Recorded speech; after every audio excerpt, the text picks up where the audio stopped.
Hello students, अब बात करते हैं हम टाइप्स ऑफ रिएक्शन में सेकंड टाइप की रिएक्शन के लिए। जो हमने टाइप्स ऑफ रिएक्शन में फर्स्ट टाइप हमने कैटेगराइज करा था on the basis of number of step of reaction, जिसमें हमने देखा है सिंगल स्टेप या जिसको हम एलिमेंट्री रिएक्शन कहते हैं, और दूसरी मल्टीपल स्टेप जिसको हम नॉन एलिमेंट्री या कॉम्प्लेक्स रिएक्शन कहते हैं। अब हमने बात करा है second type on the basis of nature of reaction, कि रिएक्शन का नेचर कैसा होगा उसके बेसिस पर हम बात करेंगे, ठीक है, रिएक्शन के टाइप में। तो फर्स्ट लिखा मैंने एडिशन रिएक्शन। एडिशन का मतलब ही तुम्हें समझ में आ रहा होगा, दो चीज को ऐड होना, मतलब एक मॉलिक्यूल के अंदर दूसरे मॉलिक्यूल को ऐड होना, वही क्या कहलाता है, एडिशन। सिंपल सी बात है। तो एक कोई छोटा मॉलिक्यूल होगा, वो दूसरे एक बड़े मॉलिक्यूल के अंदर क्या ऐड हो जाए, तो हम उसको क्या बोलेंगे, एडिशन रिएक्शन। तो वही लिखा है addition reaction, those reaction in which small molecule added into larger molecule और compound is known as addition reaction. इसके एग्जाम्पल की अगर हम बात करें, ठीक है, एग्जाम्पल की अगर हम बात करें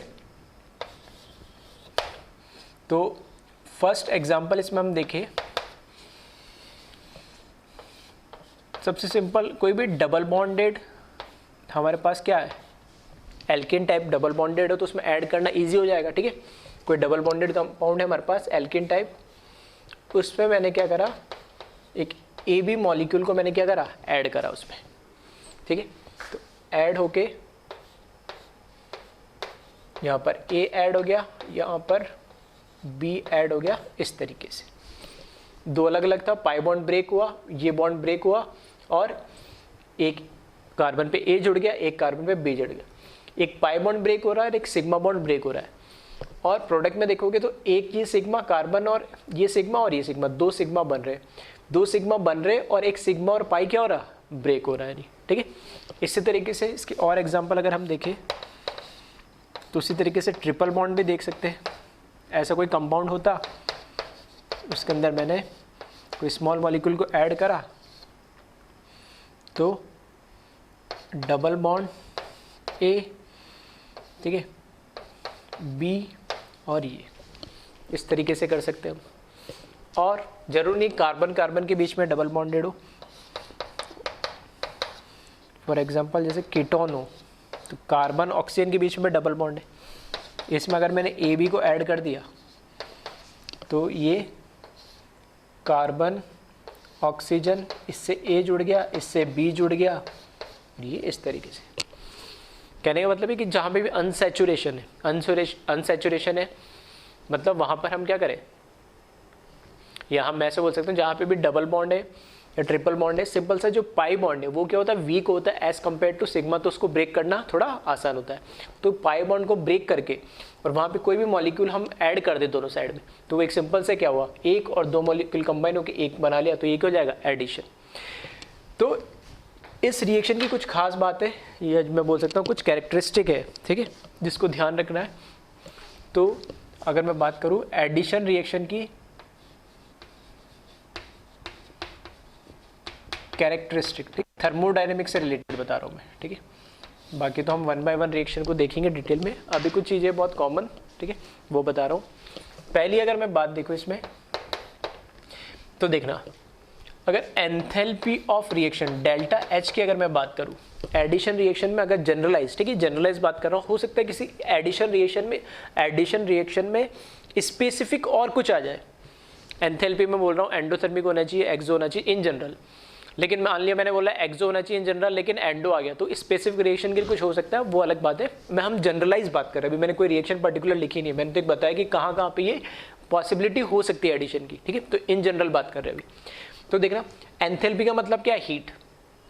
तो इस रिएक्शन में देखना वापस से एक पाई और एक सिग्मा ब्रेक हो रहा है, और कार्बन ए, सी ए और सी बी, दो सिग्मा बन रहे हैं। यहाँ देखिए एक पाई एक सिग्मा ब्रेक हो रहा है और वापस से दो सिग्मा बन रहे हैं, एक पाई एक सिग्मा ब्रेक हो रहा है और वापस से दो सिग्मा बन रहे हैं। तो दो सिग्मा बन रहे हैं तो स्ट्रॉन्गर बॉन्ड बनेंगे, तो ज़्यादा एनर्जी क्या होगी, रिलीज होगी। एक सिग्मा एक पाई ब्रेक होगा, तो चलो एक सिग्मा को एक सिग्मा कंपनसेट कर देगा, लेकिन एक सिग्मा और एक पाई को कंपेयर करोगे तो सिग्मा हमेशा स्ट्रॉन्गर होता है, तो उसके कंपैरिजन में एनर्जी क्या होगी, ज़्यादा रिलीज हो रही होगी।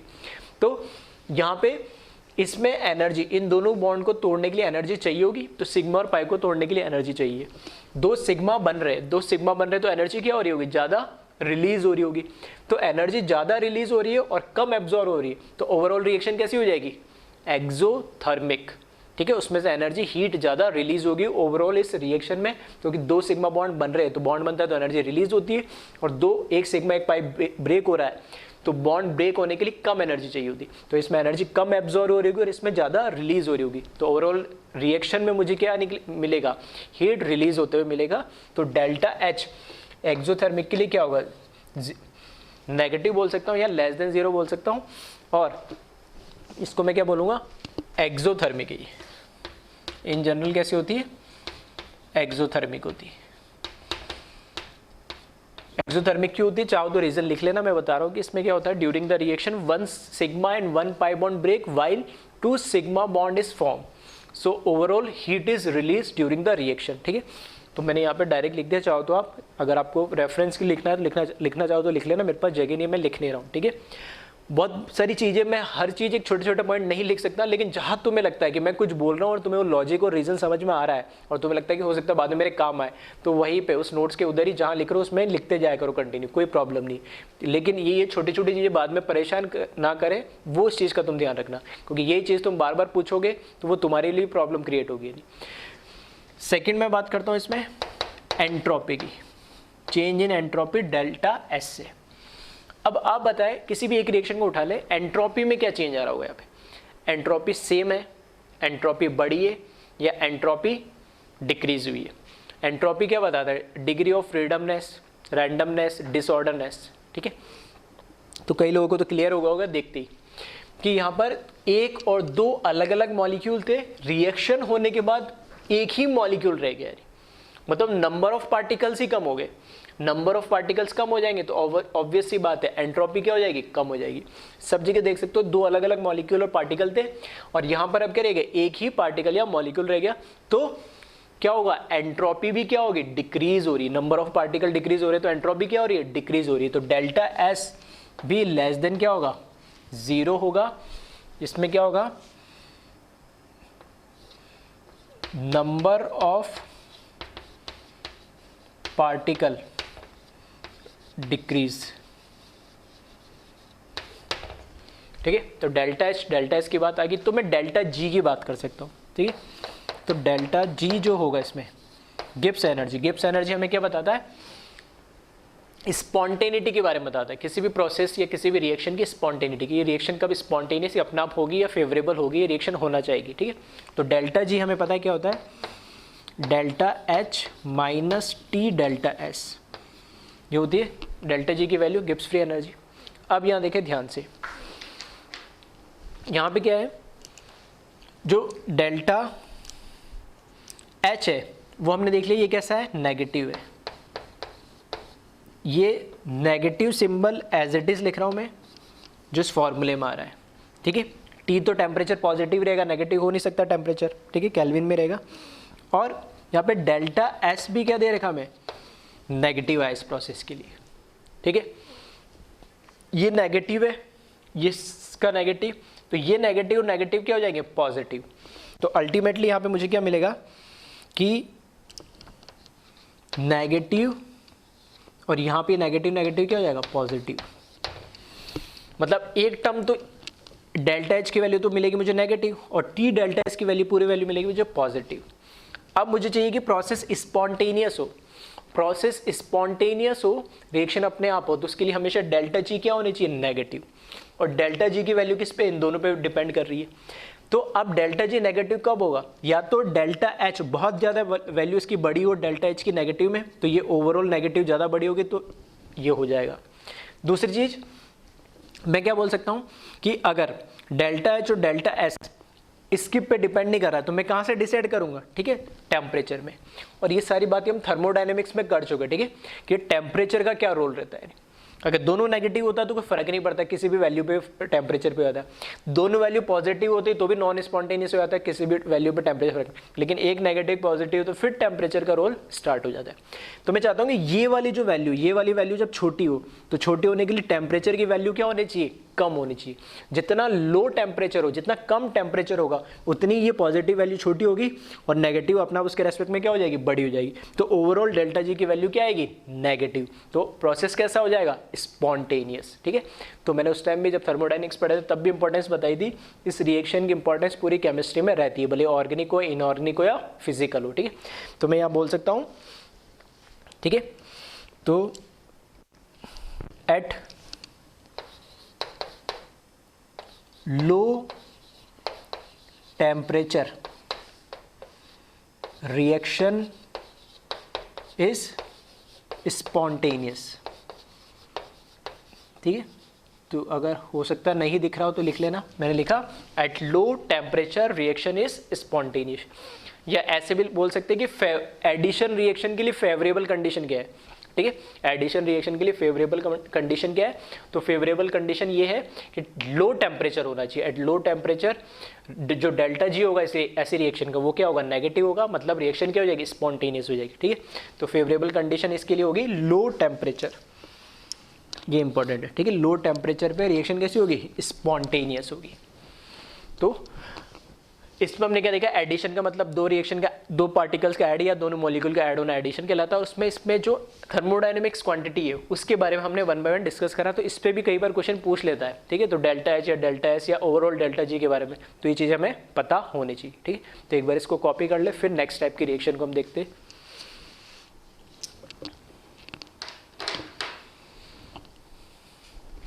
ठीक है, वीडियो को पॉज करके कॉपी कर लेना। सेकेंड टाइप की जो रिएक्शन इसमें होती है वो होती है एलिमिनेशन रिएक्शन। ठीक है, सेकेंड टाइप की जो रिएक्शन है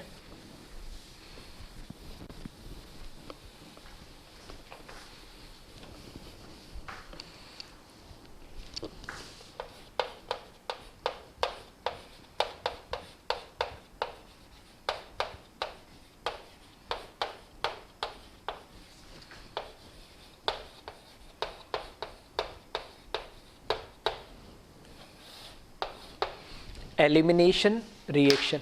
एलिमिनेशन रिएक्शन क्या है, इसमें मैं बोल सकता हूँ इसका थोड़ा सा अपोजिट टाइप प्रोसेस है। एलिमिनेट होना मतलब किसी में से कुछ निकलना, मतलब इसमें होता है those reaction in which smaller molecule और particle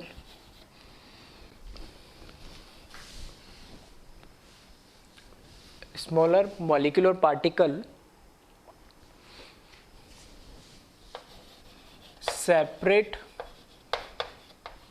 out from a larger molecule. ठीक है, इसको ऐसे भी बोला जाता है कि या तो क्या एक बड़े मॉलिक्यूल में से एक छोटे मॉलिक्यूल का निकल जाना, मतलब एलिमिनेट हो गया, या दूसरे इस तरीके से बोल सकते हैं those reaction in which decomposition और the decomposition of larger molecule into smaller molecules, तो वो भी एलिमिनेशन मतलब डीकम्पोजिशन टाइप की रिएक्शन, उसमें से कुछ ना कुछ अलग हो जा रहा है। ठीक है, तो यहाँ दो मॉलिक्यूल कंबाइन होकर एक बना रहा था, इसका उल्टा है कि दो या तीन कंबाइन होकर एक उसका उल्टा क्या है कि एक में से ही एक या दो या तीन मॉलिक्यूल निकल जाए, एलिमिनेट हो जाए, तो हम उसको क्या बोलेंगे, एलिमिनेशन रिएक्शन। इसके एग्जाम्पल्स की अगर हम बात करें, ठीक है, तो एग्जाम्पल भी बिल्कुल मैं बोल रहा हूँ कि बिल्कुल इसके से उल्टा प्रोसेस ही लग रहा है देखने में, तो एग्जाम्पल भी ऐसे ले सकते हैं कि मैंने क्या करा, कार्बन कार्बन ए बी, ठीक है, इसको फॉर एग्जांपल जैसे मैंने हीट कर दिया तो carbon carbon double bond plus यहाँ से ए बी अलग हो जाए, तो इसमें क्या है, स्मॉलर मॉलिक्यूल ए बी इसमें से निकल गया एक फॉर्म में और ये हमारा कंपाउंड रह गया। ठीक, तो बिल्कुल ये रिवर्स टाइप का क्या है प्रोसेस है, जिसमें एक लार्जर मॉलिक्यूल में से क्या हो, स्मॉलर मॉलिक्यूल क्या है उसमें से एलिमिनेट हो जाए या उसमें से सेपरेट आउट हो जाए।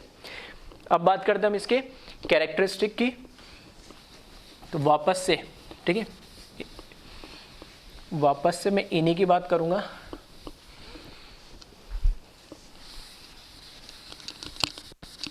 तो सबसे पहले देखिए अब डेल्टा एच, ठीक है, पहला टर्म जो हमारा है थर्मोडायनेमिक टर्म है delta H, enthalpy of reaction. कैसी होनी चाहिए एंथैल्पी का सिंबल, नेगेटिव, पॉजिटिव या जीरो, क्या हो सकता है, ठीक है, बिल्कुल लॉजिक वही लास्ट वाला जो क्वेश्चन में लास्ट एडिशन टाइप में मैंने बताया था उसी को देख सकते हैं। यहां पर क्या है देखना, CaCb, तो सिग्मा बॉन्ड ब्रेक हो रहे, एक पाई बॉन्ड ये बना और एक सिग्मा बॉन्ड ये बना है, मतलब दो सिग्मा मतलब दो स्ट्रॉन्ग बॉन्ड ब्रेक हो रहे और एक पाई एक सिग्मा मतलब ओवरऑल स्ट्रॉन्ग बॉन्ड ब्रेक हो रहे और वीक बॉन्ड बन रहे। कि सिग्मा के रेस्पेक्ट में सिग्मा एक बन रहा हो तो कोई दिक्कत नहीं है, लेकिन एक पाई के रेस्पेक्ट में सिग्मा तो क्या हुआ, स्ट्रॉन्ग ही होगा।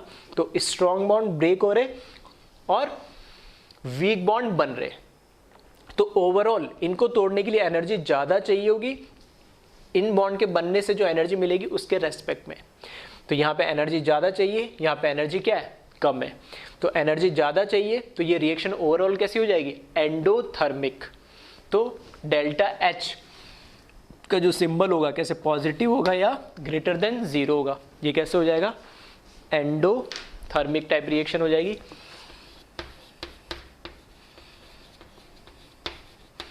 एंडोथर्मिक। फिर आ जाओ एंट्रोपी की बात करें, डेल्टा एस। तो डेल्टा एस भी देख सकते हो यहाँ पे पूरा एक ही मॉलिक्यूल है, जबकि ये दो मॉलिक्यूल में ब्रेक हो गया तो नंबर ऑफ पार्टिकल्स बढ़ रहे, तो ऑब्वियस ही बात है कि एंट्रोपी भी क्या होगी, बढ़ेगी, नहीं, ठीक है। तो यहाँ पर क्या हो रहा है, नंबर ऑफ मॉलिक्यूल या पार्टिकल इंक्रीजेस, ठीक है। फिर अब आ जाओ डेल्टा जी, इस पे क्या इम्पैक्ट होगा। तो अगर डेल्टा जी की अगर हम बात करें तो डेल्टा जी में देखें, डेल्टा एच तो कैसा है, पॉजिटिव, ये जो नेगेटिव सिंबल है ये इस फॉर्मूले का है, और फिर डेल्टा एच भी क्या है, पॉजिटिव है। तो ये पॉजिटिव एज इट इज और नेगेटिव पॉजिटिव क्या आ जाएगा, नेगेटिव। तो एक टर्म पॉजिटिव आ रहा है और एक टर्म नेगेटिव आ रहा है। डेल्टा जी क्या होना चाहिए, हमेशा नेगेटिव होना चाहिए, तभी स्पॉन्टेनियस होगा, ठीक है। स्पॉन्टेनियस होने के लिए डेल्टा जी की वैल्यू कैसे होनी चाहिए, नेगेटिव। तो नेगेटिव कब होगा, जब ये वाला टर्म मतलब ये ओवरऑल टर्म कैसा हो, बड़ा हो इस डेल्टा एच से। तो डेल्टा एच और डेल्टा एस इससे तो हम चेंज नहीं कर सकते कोई, ये तो क्या होगा, पॉजिटिव ही होगा। तो अब वापस से किस पे बात आ जाएगी, टेम्परेचर पे। तो टेम्परेचर मैं चाहता हूँ कि ये वैल्यू बड़ी हो, तो टेम्परेचर क्या होना चाहिए, ज़्यादा होना चाहिए। तो एलिमिनेशन रिएक्शन होती है वो स्पॉन्टेनियस होती है एट हाई टेम्परेचर, ठीक है। तो वही मैं यहाँ इस साइड लिख दे रहा हूँ,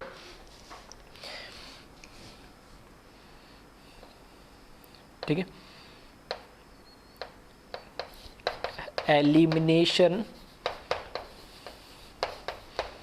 elimination reaction is spontaneous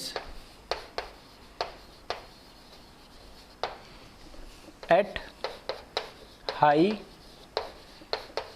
temperature, ठीक है। तो इसमें दो चीज़ें, स्पॉन्टेनियस कब होगी, जब हाई टेम्परेचर होगा, मतलब डेल्टा जी नेगेटिव कब होगा, डेल्टा जी नेगेटिव तब होगा जब टेम्परेचर क्या होगा, हाई। तो फेवरेबल कंडीशंस अगर मैं बात करूं एलिमिनेशन रिएक्शन के लिए तो क्या होने चाहिए, हाई टेम्परेचर। एडिशन के लिए क्या होने चाहिए, लो टेम्परेचर, ठीक है। तो इस तरीके से आप डिफरेंस देख सकते हो। तो इसको कॉपी कर ले, फिर थर्ड टाइप की रिएक्शन को हम देखते हैं।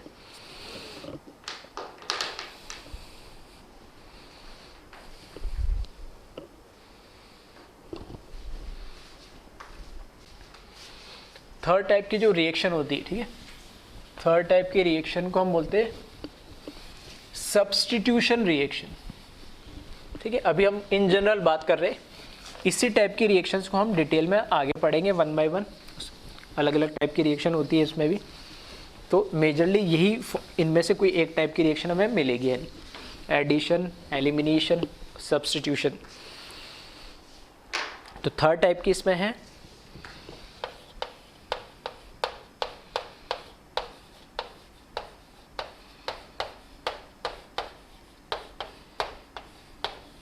substitution reaction।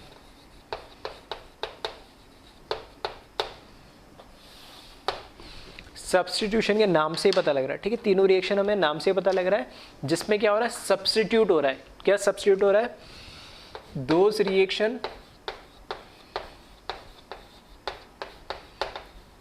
रिएक्शन इन विच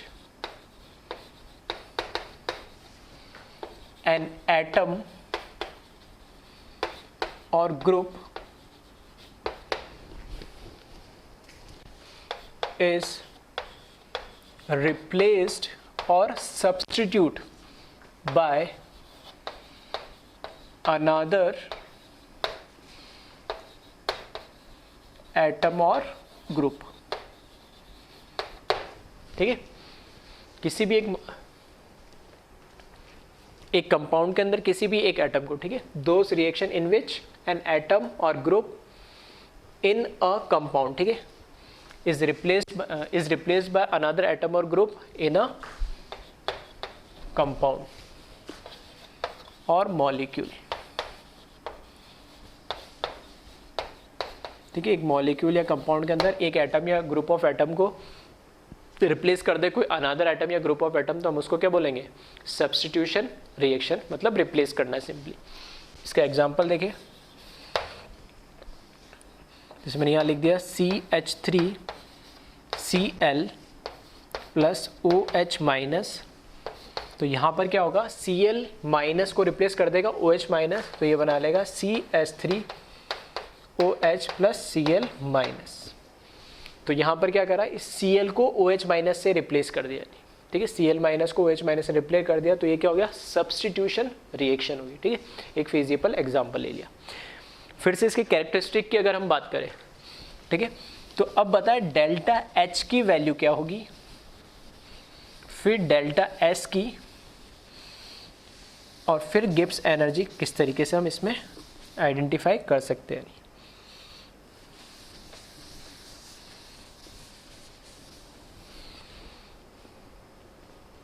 तो डेल्टा H की बात करें, एंथैल्पी ऑफ रिएक्शन, यहां पर एक वही सिग्मा पाई से मैं बता रहा हूं, तो यहां पर सिग्मा बॉन्ड ब्रेक हुआ, यहां पे सिग्मा बॉन्ड वापस से बन गया, ठीक है।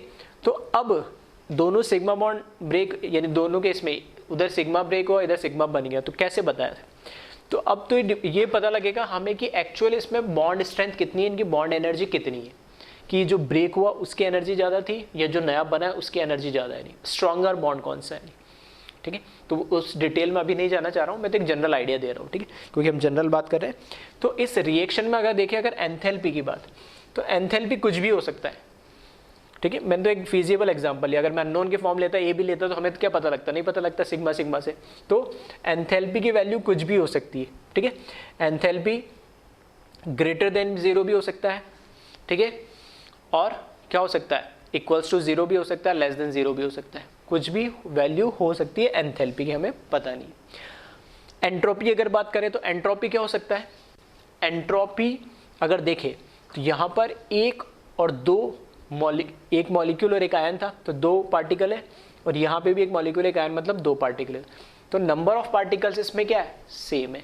तो चेंज इन एंट्रोपी में क्या बोलूँगा, इसमें 0, मतलब डेल्टा एस की वैल्यू कितनी हो जाएगी, 0। क्या डेल्टा एच भी 0 हो सकता है? बिल्कुल हो सकता है, ठीक है। वो एग्जैक्ट उस एग्जांपल पे, उस स्पेसिफिक रिएक्शन पे डिपेंड करेगा, लेकिन अभी मेरे को नहीं पता, तो मैं तो मान के चल रहा हूँ मुझे नहीं पता।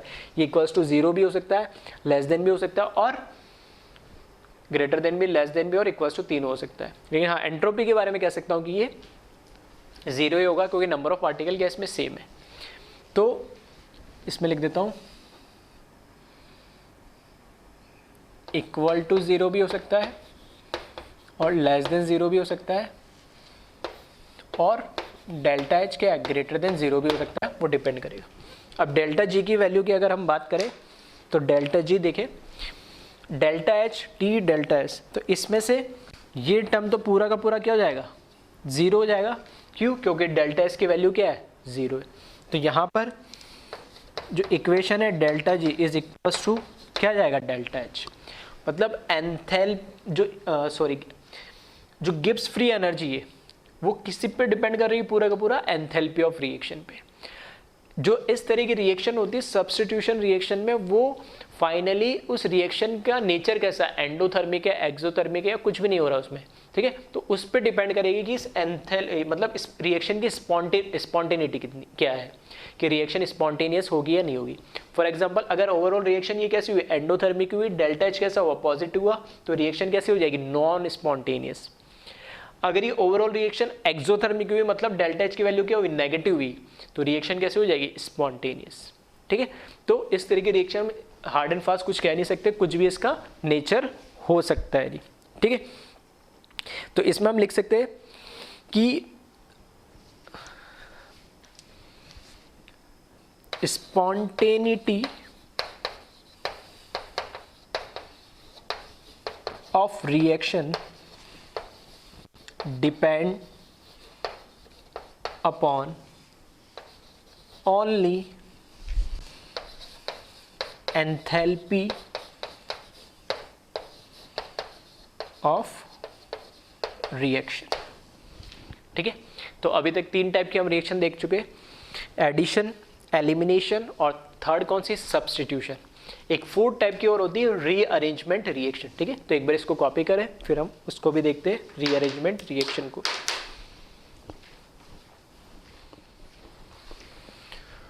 फिर 4th टाइप की रिएक्शन जो है वो है रीअरेंजमेंट रिएक्शन। रीअरेंजमेंट का मतलब क्या है कि रीअरेंज हो रहे, क्या हो रहा है, एक ही कंपाउंड में, एक ही मॉलिक्यूल के अंदर कुछ एटम्स अपनी पोजीशन को वापस से रीअरेंज कर रहे हैं। मतलब एक ही मॉलिक्यूल है, उसमें एक एटम यहाँ से निकला और कहीं और जाके लग गया, और वहाँ से कोई एटम लाके कहीं और जाके लग गया। मतलब एटम्स अपनी पोजीशंस को क्या कर रहे हैं, रीअरेंज कर रहे हैं, वो अपनी लोकेशंस को क्या कर रहे हैं, चेंज कर रहे हैं उस एक ही मॉलिक्यूल के अंदर। और इस process, through out this process के अंदर उस कंपाउंड का जो मॉलिक्यूलर फॉर्मूला वो चेंज नहीं हो रहा, वो एज इट इज है। ठीक है। जितने एटम्स पहले थे उसके साथ जो, अब वो उनके बॉन्डिंग किस एटम से वो बॉन्डेड थे, वो लोकेशन चेंज होगी, लेकिन नंबर ऑफ एटम और जो एटम टाइप ऑफ एटम थे वो रिमेन सेम है। ठीक है। तो वही लिखा है रीअरेंजमेंट का मतलब दोज रिएक्शन इन विच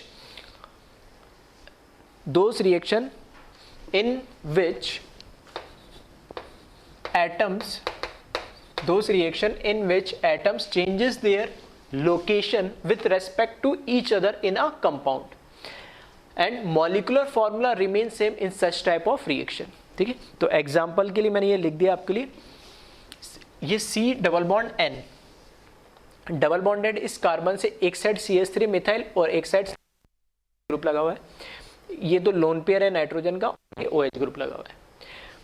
ये रिएक्शन कैसे हुई, क्या मैकेनिज्म, उस पर नहीं जा रहा हूँ, बस ये रिएक्शन हो रही है। और रिएक्शन होने के बाद देखना C और N अभी भी ये बस यहाँ डबल बॉन्ड था, वो हट के सिंगल हो गया है। C के साथ अब डबल बॉन्डेड O आ गया है, जबकि वहाँ क्या था, CH3 था। इधर C2H5 एज इट इज है। N के साथ पहले इधर लोन पेयर था, उधर की जगह क्या आ गया, यहाँ पे CH3 आ गया, और इधर OH की जगह H हो गया।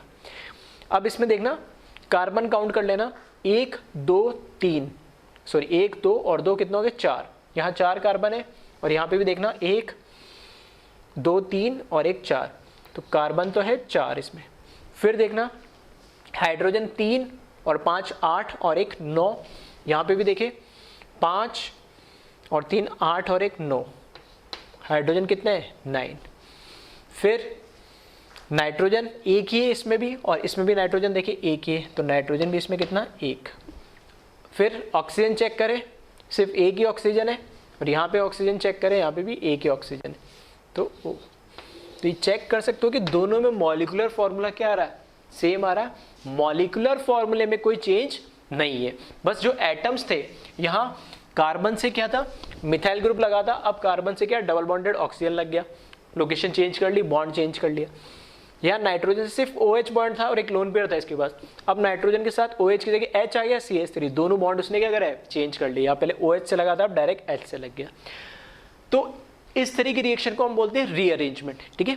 तो 4 टाइप के रिएक्शन हम देख चुके हैं। पहले टाइप की कौन सी, एडिशन रिएक्शन, जिसमें 2 मॉलिक्यूल ऐड होते हैं। दूसरे टाइप की रिएक्शन एलिमिनेशन, जिसमें बड़ा मॉलिक्यूल छोटे मॉलिक्यूल में या 2 या 3 मॉलिक्यूल में ब्रेक होता है, या हम उसमें बोल सकते हैं कि उसमें से एक छोटा पार्टिकल एक मॉलिक्यूल अलग हो जाता है। तीसरा सब्स्टिट्यूशन, एक आके लगा और दूसरा निकल गया। और चौथा रीअरेंजमेंट, जिसमें एक ही मॉलिक्यूल के अंदर एटम रीअरेंज हो जाते हैं अपने लोकेशन को लेके। तो ब्रॉडली हम 4 टाइप की रिएक्शंस को हम पढ़ने वाले, तो इसको एक बार कॉपी कर ले।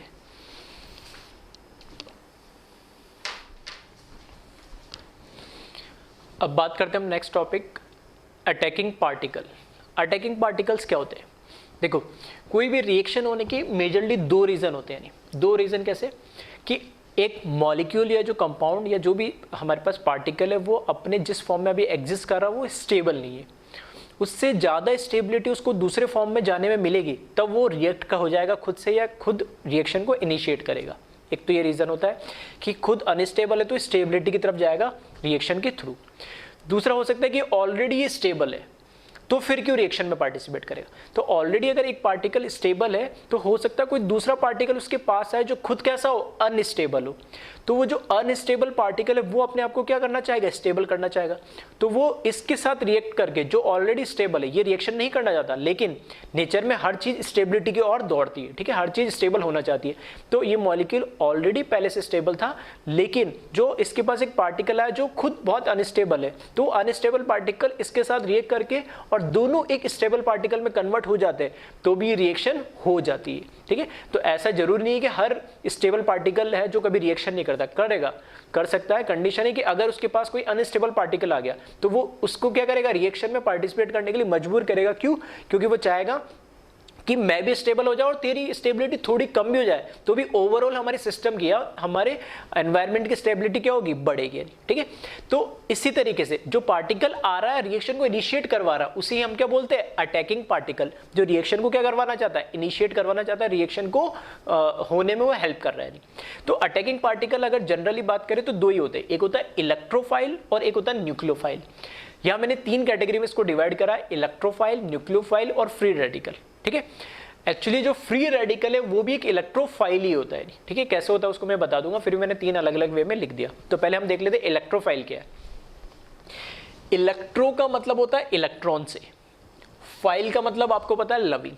जो इलेक्ट्रॉन लविंग होता है उसको हम बोलते हैं इलेक्ट्रोफाइल, क्योंकि इलेक्ट्रो का ई फर्स्ट टाइम है उसको इस तरीके से लिखा जाता है। और प्लस का मतलब क्या है कि वो इलेक्ट्रॉन, ई का मतलब क्या है, ये तो हुआ इलेक्ट्रोफाइल, मतलब इसका जो सिंबल है इसको रिप्रेजेंट करने का तरीका है ई और उस पर पॉजिटिव चार्ज। इलेक्ट्रोफाइल का मतलब है इलेक्ट्रॉन लविंग। इलेक्ट्रॉन को कौन लव करेगा या इलेक्ट्रॉन की तरफ कौन अट्रैक्ट होगा, जिसके पास इलेक्ट्रॉन की कमी होगी। सही बात है, जिसके पास इलेक्ट्रॉन की कमी होगी या क्या होगा, मैं बोल सकता हूं इलेक्ट्रॉन क्या होगा, डेफिशिएंट होगा, ठीक है। तो जो जिसके पास इलेक्ट्रॉन की कमी है वो क्या होगा, इलेक्ट्रॉन डेफिशिएंट होगा। और इलेक्ट्रॉन जो डेफिशिएंट होता है या इलेक्ट्रॉन को जो अट्रैक्ट करेगा, ऑब्वियस सी बात है उसके पास इलेक्ट्रॉन को लेने की टेंडेंसी होगी। और अगर मैं बोलूं हमारे नेचर में दो ही चार्ज होते हैं, एक होता है प्लस और एक माइनस। तो अगर कोई माइनस की तरफ अट्रैक्ट हो रहा है तो मैं क्या उसको ऐसे बोल सकता हूं ये प्लस होगा। आ रही मेरी बात समझ में?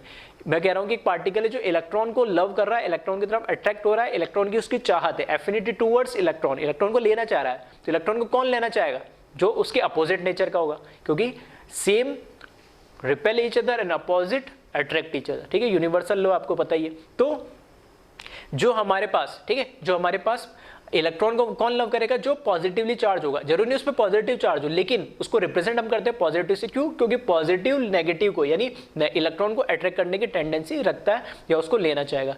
तो प्लस इसलिए उसको पर हम रिप्रेजेंट करते हैं। प्लस का मतलब क्या है, वो इलेक्ट्रॉन को लेना चाहता है। इसका मतलब नहीं उसमें हमेशा प्लस चार्ज होगा, जरूरी नहीं है। चार्ज बिना चार्ज वाले भी इलेक्ट्रॉन को लव कर सकते हैं अगर उनके पास वैकेंट ऑर्बिटल हो, अगर उनका ऑक्टेट कंप्लीट ना हो, ठीक है, इस तरीके से। तो वही चीजें लिखिए। इलेक्ट्रोफाइल जनरली होता है इलेक्ट्रॉन लविंग, जिनके पास इलेक्ट्रॉन की कमी होती है, इलेक्ट्रॉन की कमी भी ना होती, इलेक्ट्रॉन को लेने की उनकी कैपेबिलिटी हो, ठीक है, उसको भी इलेक्ट्रोफाइल बोलते हैं। तो इलेक्ट्रॉन लवर्स बोल सकते हैं। एफिनिटी टूवर्ड्स इलेक्ट्रॉन, ठीक है, इलेक्ट्रॉन को लेने की उनकी एफिनिटी होती है। इलेक्ट्रॉन डेफिशिएंट पार्टिकल भी बोल सकते हैं। इलेक्ट्रॉन को कौन लेगा, जो इलेक्ट्रॉन की जिनके पास कमी होगी, तो इलेक्ट्रॉन डेफिशिएंट भी बोल सकते हैं। और attack on electron rich site of molecule, जो इलेक्ट्रोफाइल होते हैं वो किसी भी मॉलिक्यूल के अंदर जहां पर इलेक्ट्रॉन की डेंसिटी क्या होगी, ज्यादा होगी, जहां इलेक्ट्रॉन रिच डेंसिटी हो गई, इलेक्ट्रॉन रिच एरिया होगा, वहां पर ये जो इलेक्ट्रोफाइल होते हैं, जो अटैकिंग पार्टिकल कौन है यहाँ पे हमारे पास, इलेक्ट्रोफाइल। ये इलेक्ट्रोफाइल वहां पे जहाँ पे अटैक करेंगे जहां पर ऑलरेडी इलेक्ट्रॉन की डेंसिटी या इलेक्ट्रॉन की जो रिचनेस है, ठीक है, जो इलेक्ट्रॉन क्लाउड है वो वहां पर क्या होगा, ज्यादा होगा, ठीक है। तो वही लिखा attack on electron rich site of molecule. कौन अटैक करेगा, इलेक्ट्रोफाइल, जो कि पहला हमारा अटैकिंग पार्टिकल है। अब इलेक्ट्रोफाइल कई तरह के हो सकते हैं, ठीक है। तो मैंने यहाँ पे ब्रॉडली चार्ट, ठीक है, मैक्सिमम इनसे ज्यादा आपको देखने को नहीं मिलेंगे पूरी ऑर्गेनिक केमिस्ट्री में। चार कैटेगरी में मैंने क्या करा, इलेक्ट्रोफाइल को कैटेगराइज कर दिया सिंपल तरीके से। सबसे पहले मैंने बोला इनकम्प्लीट ऑक्टेट होगा उसमें, ऑब्वियसली बात है इनकम्प्लीट है तो इलेक्ट्रॉन लेना ही चाहेगा। Second vacant orbital, incomplete octet है और वैकेंट ऑर्बिटल, तभी तो इलेक्ट्रॉन लेना चाहेगा। साथ में उन पे क्या चार्ज होगा, पॉजिटिव चार्ज भी होगा यानी, ठीक है। इसका मतलब क्या अभी समझ में आ जाएगा आपको। इनकम्प्लीट ऑक्टेट है, वैकेंट ऑर्बिटल है और पॉजिटिव चार्ज भी। फॉर एग्जांपल H+ है, इसका इनकम्प्लीट ऑक्टेट तो नहीं है, मतलब डुप्लीकेट तो बोल सकता हूँ, ठीक है। फिर वैकेंट ऑर्बिटल इसमें है और ऊपर से पॉजिटिव चार्ज इस पे आया है, मतलब नेचर में क्या उसके ऊपर पॉजिटिव चार्ज था या उसमें इलेक्ट्रॉन को लूज करने से पॉजिटिव चार्ज आया। हरी बात समझ में। तो ऑब्वियसली बात है इलेक्ट्रॉन जो उसके पास था, वैकेंट ऑर्बिटल तो हो सकता था किसी के पास, लेकिन जैसे वैकेंट डी ऑर्बिटल पॉसिबल है कि एलिमेंट के पास होते, लेकिन पॉजिटिव चार्ज नहीं होता है। लेकिन किसी के ऑलरेडी जो उसके पास नेचर में एग्जिस्टिंग इलेक्ट्रॉन थे, उनको अगर वो लूज कर देगा तो ऑब्वियसली बात है उसमें क्या चार्ज आएगा, पॉजिटिव। तो H+, Br+, NO+, NO2+, Cl+, CH3+, etcetera, ठीक है। ये सब इसके एग्जाम्पल है। ये सब क्या है, इलेक्ट्रोफाइल है, जो इलेक्ट्रॉन को क्या लेने की कैपेबिलिटी है, जो इलेक्ट्रॉन की तरफ अट्रैक्ट होंगे, ठीक है, जो इलेक्ट्रॉन लविंग होंगे, वो सारे क्या होंगे, इलेक्ट्रोफाइल। और फर्स्ट कैटेगरी मैंने लिख दिया इनकम्प्लीट ऑक्टेट, वैकेंट ऑर्बिटल और पॉजिटिव चार्ज। मतलब ये कैटेगरी बस मैंने पहचानने के लिए कि आपको पहचान में आए कि इलेक्ट्रोफाइल क्या क्या हो सकते हैं। सेकेंड की बात करें तो मैंने लिखा इनकम्प्लीट ऑक्टेट, वैकेंट ऑर्बिटल, ये दोनों के अंदर कॉमन है। थर्ड पॉइंट उसमें लिखा पॉजिटिव चार्ज और इसमें मैंने लिखा न्यूट्रल, ठीक है। ये नेचुरल है, नेचुरल है मतलब नेचर में ही इनके पास क्या होता है, वैकेंट ऑर्बिटल होता है, अपने इलेक्ट्रॉन इन्होंने नहीं लूज किया होता है। एग्जांपल के लिए सॉरी AlCl3, ठीक है, आपको पता है एल्यूमिनियम 3 बॉन्ड बनाता है, 3 वैलेंस इलेक्ट्रॉन होते हैं, लेकिन एक इसके पास वैकेंट ऑर्बिटल खाली होता है। BCl3, BS3, ठीक है। तो इन सब के पास बोरोन या एल्यूमिनियम के पास क्या है, एक एक वैकेंट ऑर्बिटल है, वैकेंट ऑर्बिटल है। तो इनका ऑक्टेट भी इनकम्प्लीट है, साथ के साथ ये न्यूट्रल है, इन पे कोई चार्ज नहीं है, लेकिन वैकेंट ऑर्बिटल है और इनकम्प्लीट ऑक्टेट है, तो इलेक्ट्रॉन को तो लेना चाहेंगे, ये इलेक्ट्रॉन को लेना चाहेंगे, ठीक है। इलेक्ट्रॉन लेने की इनकी कैपेबिलिटी है, चाहते तो ये क्या होंगे, इलेक्ट्रोफाइल होंगे, इलेक्ट्रॉन लेना चाह रहे हैं। थर्ड कैटेगरी देखिए vacant D orbital and neutral, ठीक है। तो न्यूट्रल है, कोई चार्ज इन पे है नहीं, लेकिन वैकेंट डी ऑर्बिटल है, ठीक है। स्पेसिफिक लिखा मैंने वैकेंट डी ऑर्बिटल। इसमें फर्क क्या है, वैकेंट ऑर्बिटल तो यहां पे भी थे, ठीक है, जैसे मैं बोल दूं p ऑर्बिटल या जो भी ऑर्बिटल है, ठीक है, वैकेंट ऑर्बिटल तो यहां भी थे, लेकिन ये इनकम्प्लीट ऑक्टेट था, इनका ऑक्टेट इनकम्प्लीट नहीं है। लेकिन हमें पता है कि ऑक्टेट रूल कोई यूनिवर्सल लॉ नहीं है कि 8 ही इलेक्ट्रॉन होंगे, 8 से ज्यादा भी हो सकते हैं। जैसे फास्फोरस की बात करें तो जरूरी नहीं 4-5 बॉन्ड भी बना सकता है, नहीं, ठीक है। तो उसी तरीके से ये जो वैकेंट डी ऑर्बिटल होते हैं वो ये बोलते हैं कि बॉन्ड कितने बना सकता है, बस उसमें क्या होना चाहिए, उसकी स्टेबिलिटी को अटेंड करनी चाहिए। जैसे SF6 भी बना सकता है, 6 बॉन्ड बना ली सल्फर ने, तो जरूरी नहीं 4 ही बॉन्ड बनाए। तो वैकेंट डी ऑर्बिटल है, लेकिन ऑक्टेट तो इनका इनकम्प्लीट नहीं है, वो स्टेबल है, लेकिन और वो बॉन्ड बनाने की कैपेबिलिटी भी क्या है, रखते हैं यानी, ठीक है। तो ZnCl2, SbCl5, FeCl3, ये पूरे कंपाउंड, इस मतलब Zn के पास वैकेंट डी ऑर्बिटल होगा, ठीक है, जिंक के पास वैकेंट डी ऑर्बिटल होगा, यहाँ पे Sb के पास वैकेंट डी ऑर्बिटल, यहाँ आयरन के पास वैकेंट डी ऑर्बिटल, ठीक। तो इन सब के पास वैकेंट डी ऑर्बिटल है, ऑक्टेट इनकम्प्लीट नहीं है, लेकिन फिर भी इनके पास वैकेंट ऑर्बिटल होने की वजह से ये बॉन्ड बना सकते हैं, इलेक्ट्रॉन के साथ अट्रैक्ट कर सकते हैं। जनरली कैसे, कोऑर्डिनेट बॉन्ड्स ये जो बनाते हैं। तो vacant D orbital and neutral, ये भी क्या है, सारे हमारे इलेक्ट्रोफाइल्स है यानी, ठीक है। तो इलेक्ट्रोफाइल पहचानने के लिए अलग अलग मैं कैटेगरी बताते जा रहा हूँ। लास्ट, एनी रेजोनेटिंग स्ट्रक्चर, कोई भी RS जो होता है वो भी क्या है, एक इलेक्ट्रोफाइल होता है। कैसे, जैसे CO2 देखें हम सिंपल, ठीक है, ये CO2 है, C डबल बॉन्ड हो, C डबल बॉन्ड हो, ये पाइप जो बॉन्ड है, ठीक है, ये पाइप बॉन्ड ब्रेक होके इस साइड चला गया ऑक्सीजन की तरफ, तो इस पे चार्ज आ गया नेगेटिव, ठीक है, इसके पास चार्ज आ गया नेगेटिव। और यहाँ पे जो अब ये कार्बन बना, इसके पास देखो अब 1 2 3 ही बॉन्ड है और वैकेंट ऑर्बिटल क्रिएट हो गया। यानी यहाँ पर ये स्टेबल था, कोई दिक्कत नहीं है। मैं जो कहानी कह रहा था कि इलेक्ट्रोफाइल जो कंफ्यूजन होता है कि सर ये इलेक्ट्रोफाइल कैसे, अब ये स्टेबल है, कोई दिक्कत नहीं, लेकिन ऐसा कोई पार्टिकल आया जो इसके साथ बॉन्ड बनाना चाहता है, तो ये उस टाइम में इस फॉर्म में, इस RS में चला जाएगा, जब पॉजिटिव नेगेटिव आ जाएगा, और पॉजिटिव आते वैकेंट ऑर्बिटल हो जाएगा, वैकेंट ऑर्बिटल आएगा तो ये अटैकिंग पार्टिकल के फॉर्म में, या ये उसके साथ में जहाँ पे इलेक्ट्रॉन रिच साइट है वहाँ पे ये रिएक्ट कर सकता है।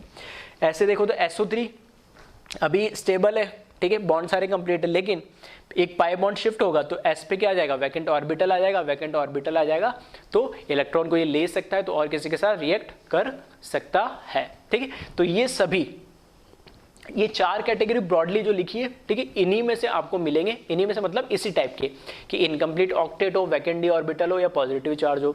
सेकंड, इनकम्प्लीट ऑक्टेट हो, वैकेंट डी ऑर्बिटल हो लेकिन न्यूट्रल भी हो सकते हैं। थर्ड, वैकेंट डी ऑर्बिटल हो। फोर्थ, कोई रेजोनेटिक स्ट्रक्चर हो, मतलब पाई बॉन्ड ब्रेक हो और वो भी कैसे इलेक्ट्रोफाइल जैसे काम कर सकते हैं, ठीक है। तो एक बार इनको आप देख ले अच्छे से और कॉपी कर ले।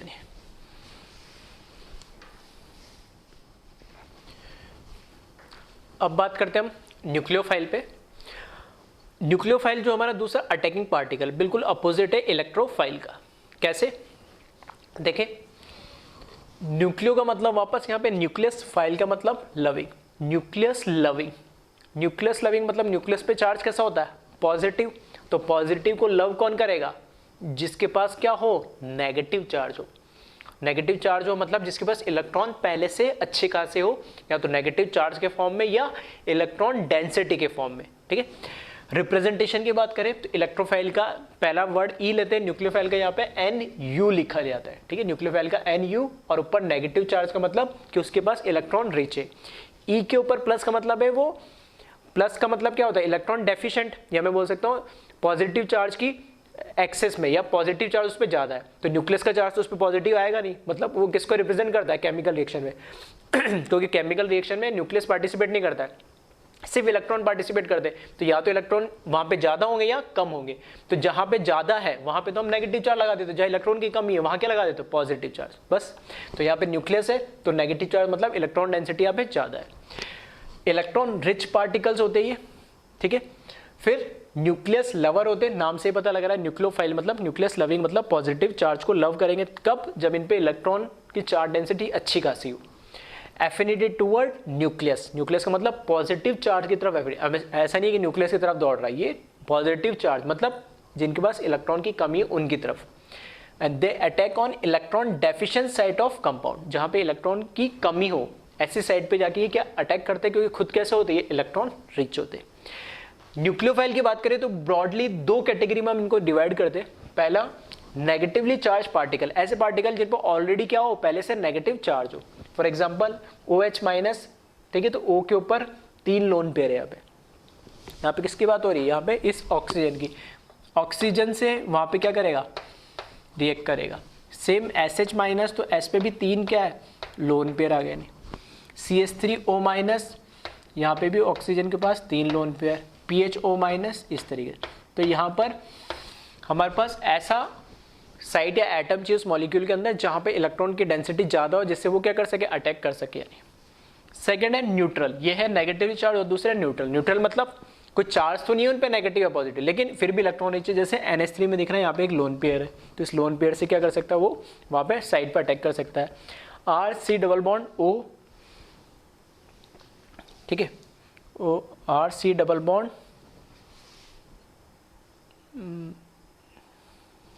H ही हो गया ना ये, और यहाँ पे भी सेम हो गया, तो इसको पेरोक्साइड बना देता हूँ, ठीक है। RC डबल बॉन्ड OH,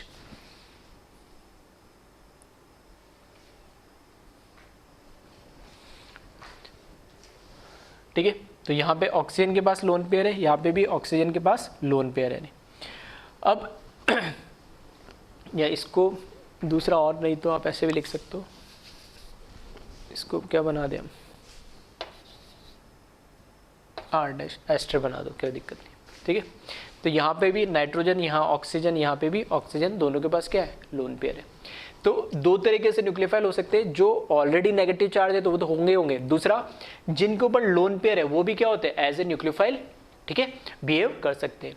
अब यहाँ पे कुछ लोगों के दिमाग में आ रहा होगा, सर ये न्यूक्लियोफाइल है, हम बोलते हैं लोन पेयर है, तो बेस भी तो ऐसा ही होता है। बिल्कुल सही है, तो कुछ मॉलिक्यूल बेस जैसे भी बिहेव करते हैं और न्यूक्लियोफाइल भी बिहेव करते हैं। कब बेस के जैसे बिहेव करेंगे, कब न्यूक्लियोफाइल के जैसे बिहेव करेंगे, ये हम आगे जब 1 बाय रिएक्शन को डिटेल में पढ़ेंगे वहाँ देखेंगे। न्यूक्लियोफाइल की कैरेक्टरिस्टिक होती है, उसको हम डिफाइन करते हैं न्यूक्लियोफिलिसिटी से, और बेस को बेसिसिटी से, ठीक है। तो जनरली हम बेसिसिटी के बारे में बात करते हैं तो हम बोलते हैं कि कोई भी बेस की बेसिसिटी हमें ये डिफाइन करती है कि उसमें जिस पार्टिकल से वो रिएक्ट कर रहा है एज ए बेस के फॉर्म में, ठीक है। अगर ये अमोनिया या फिर OH माइनस अगर बेस की फॉर्म में अटैक कर रहा है, ठीक है, तो बेस का काम होता है हाइड्रोजन को एब्स्ट्रैक्ट करना, हाइड्रोजन को निकालना। और अगर ये एज ए न्यूक्लियोफाइल अटैक कर रहा है तो सिंपली क्या वहां पे जाकर अटैक कर देगा, रिएक्शन कर देगा जहां पे इलेक्ट्रॉन की कमी है। तो बेस के लिए होती है बेसिसिटी और न्यूक्लियोफाइल की होती है न्यूक्लियोफिलिसिटी, ठीक है। तो न्यूक्लियोफिलिसिटी डिपेंड करती है सॉल्वेंट के नेचर पे, ठीक है। जिस सॉल्वेंट के अंदर हम जो रिएक्शन करा देंगे उसके नेचर डिपेंड करेंगे, तो उसको हम डिटेल में आगे पढ़ेंगे। तो अगर किसी के दिमाग में कंफ्यूजन आ रहा है, ठीक है, तो मैं अभी दूर नहीं कर रहा हूँ, मैं आगे डिटेल में पढ़ेंगे तब और क्लियर हो जाएगा। हाँ, एक मॉलिक्यूल बेस भी हो सकता है, न्यूक्लियोफाइल भी हो सकता है, दोनों पॉसिबिलिटी है, ठीक है। तो एक बार इसको कॉपी कर ले और फिर लास्ट जो फ्री रेडिकल है उसको हम देख लेते हैं।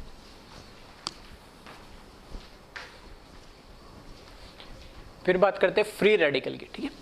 फिर से कह रहा हूँ, फ्री रेडिकल कोई अलग से अटैकिंग पार्टिकल नहीं है, वो मैंने बस लिख दिया समझाने के लिए, ठीक है। तो फ्री रेडिकल आपको पता ही, जिसके पास कम से कम एक अनपेयर्ड इलेक्ट्रॉन होना चाहिए, और अनपेयर्ड इलेक्ट्रॉन है तो ऑब्वियस सी बात है वो कैसा होगा, इलेक्ट्रॉन डेफिशिएंट होगा। तो फ्री रेडिकल एक्चुअली कुछ नहीं होते, फ्री रेडिकल भी कैसे, इलेक्ट्रोफाइल ही होते हैं, ठीक है। तो जनरली कभी फ्री रेडिकल दिख जाए तो उसको भी कैसा मानेंगे हम, इलेक्ट्रोफाइल मानेंगे, लेकिन मैंने बस समझाने के लिए यहाँ पे अलग लिख दिया है, क्योंकि अनपेयर्ड इलेक्ट्रॉन है और इलेक्ट्रॉन डेफिशिएंट है, तो वही तो डेफिनेशन है किसकी, इलेक्ट्रोफाइल की। जो इलेक्ट्रॉन क्या है, लविंग है, और इलेक्ट्रॉन लविंग कौन होगा, जो इलेक्ट्रॉन डेफिशिएंट होगा। और एग्जांपल आपको दिख रहा है क्लोरीन, ब्रोमीन, ठीक है, एक अनपेयर्ड इलेक्ट्रॉन या एक अनपेयर्ड इलेक्ट्रॉन, आयोडीन में एक अनपेयर्ड इलेक्ट्रॉन ये, ठीक है, कार्बन में CH3 फ्री रेडिकल वाला ये, ठीक है। तो इस तरीके से सब किसके एग्जाम्पल है, फ्री रेडिकल।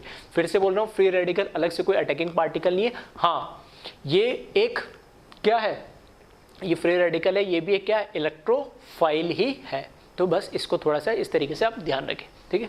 ओके, इसको कॉपी कर ले एक बार।